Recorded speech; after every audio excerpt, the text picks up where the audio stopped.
is Brian, and I'm going to show you how to disassemble a Ridgid Shop-Vac. I've owned this shop vacuum for probably 3 or 4 years, and it just suddenly died the other day while I was in the middle of a project. Probably no worse time to have it die. Now, Ridgid offers a lifetime warranty, which is great, and the last time my Shop-Vac died, I took it to Home Depot, and they replaced it, no problem, no questions asked. Since then, Home Depot has decided to cut costs, and so now you have to call Ridgid Service Center, and you speak to someone with an Eastern European accent, who reminds me a lot of Peggy. But the lady was really nice until the end when she offered to have me send back the power head. And this is the power head, in case you're wondering. And I'm going to show you how to take it apart. And she said that very commonly the switches fail. And this is the switch. And it's conceivable that that could go bad, but it's more likely that it's the motor. So I'm going to show you how to take this apart. And the first thing you do is you remove your filter assembly. Mine's kind of nasty. Yours will be too, especially if you've actually used it. And then it helps to have a power screwdriver like this one. And there are 1, 2, 3, 4, 5, 6, 7 screws, 8 screws on this model. You start by removing these, just like you should be doing here.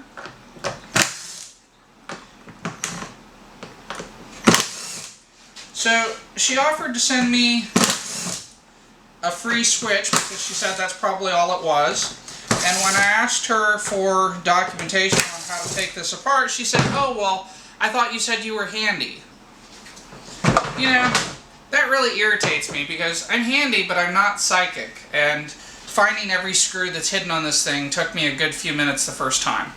So at this point, what you have is the impeller, which is this aluminum lightweight flywheel, and you have some more screws. There's one here, one here, one here, one here, and there are 2 buried down in here, which will probably be covered with dust and disgustingness.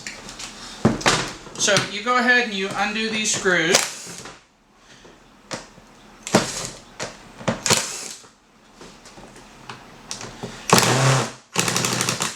And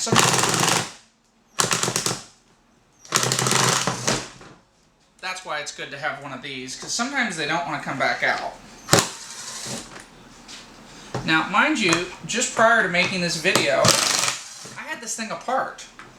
And I decided to make the video because I was really frustrated that they wouldn't share with me a concise document on how to get it out. Now, rather than fish the screws out, I recommend working on a clean work surface and doing that to it, at which point the screws will fall out and be easily picked up from among the dust and dirt and nastiness that was in your Shop-Vac. So that's 5 of them.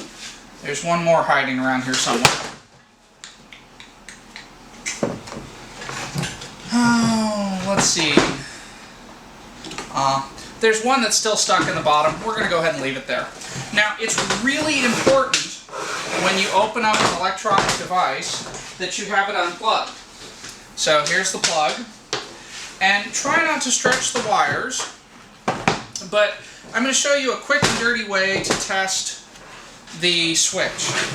So the switch is right here, and again this is unplugged, and so if you gently tug, you can disconnect the 2 wires, and you can very carefully place one wire connector in the other and push firmly, and they will stay connected. Maybe, maybe not. Do not do this while it is plugged in. You will get shocked. So at this point, now what I could do is very carefully plug in the motor, and I've bypassed the switch. If the motor spins or makes any noise, it's the switch. Mine didn't, so it means it's the motor that's bad. So I'll have to send this power head back to Ridgid. So at this point, I'm going to reconnect the wires to the switch. There are only 2 blades, doesn't matter which one goes where.